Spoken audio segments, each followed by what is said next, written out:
அனைவருக்கும் எடப்பாடி அழகேசனின் அன்பு வணக்கம். வாழ்ந்து காட்டுவோம் வாருங்கள் எனும் முதன்மை பதிவு 117 நாம் எனும் துணை தலைப்பிற்கு உங்களை அன்புடன் அழைக்கின்றேன். பல்லாயிரம் ஆண்டுகளுக்கு முன்பிருந்தே இளைத்தவனை வலுத்தவன் ஆட்சி செய்யும் அணுகுமுறை உயிரினங்கள் எல்லாவற்றுக்கும் பொதுவான குணமாக இருந்து வருகிறது. அதன் அடிப்படையிலேயே நம்மில் பெரும்பாலானோர் அடுத்தவர்களிடம் உள்ள குறைகளையே ஆராய்ந்து கொண்டிருப்பவர்களாக இருக்கிறோம். அவரவரிடம் உள்ள குறைகளை ஆராய்ந்து அவைகளை களைவதற்கான நடவடிக்கைகளை மேற்கொண்டால் அனைவருக்கும் நலமாக இருக்கும்.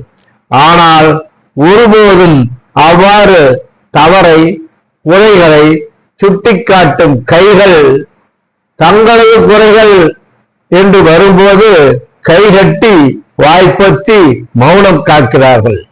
ஒருவரின் வளர்ச்சி என்பது அடுத்தவரை நசுக்கி ஏமாற்றி அடையும் வளர்ச்சியாக இருக்கக்கூடாது. இளமையில் இருந்தே பெற்றோர்கள் ஆசிரியர்கள் நல்லது கெட்டது எடுத்துரைக்க வேண்டும். அதனை செயல்படுத்த தூண்டுபவர்களாக இருக்க வேண்டும். நல்ல பழக்க வழக்கங்கள் மண்ணில் விதைக்கப்படும் நல்ல விதைகள் போல் நயம்பட செயல்படுத்த வேண்டும்.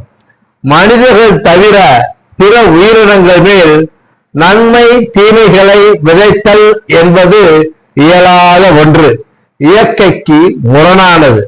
ஓர் உயிருக்கு இன்னொரு உயிரை படையிலிடுவது இயற்கை அணுகுமுறை. மனிதர்கள் தம் மேம்படுத்தப்பட்ட அறிவால் எல்லாவற்றையும் ஆட்டி படைக்கும் ஆற்றல் உள்ளவர்களாக இருக்கிறார்கள். அவைகளை நன்முறையில் பயன்படுத்துவோம். நம்மிடம் உள்ள குறைகளை களைய முற்படுவோம். நாம் அனைவரும் முன்னேறுவோம். இந்த பதிவு நிறைவு. இந்த பதிவு பிடித்திருந்தால் ஒரு விருப்ப குறியீடு செய்யுங்கள், மற்றவர்களோடு பகிர்ந்து கொள்ளுங்கள், கருத்தினை தெரிவியுங்கள், சந்தாதாரர் ஆகுங்கள்.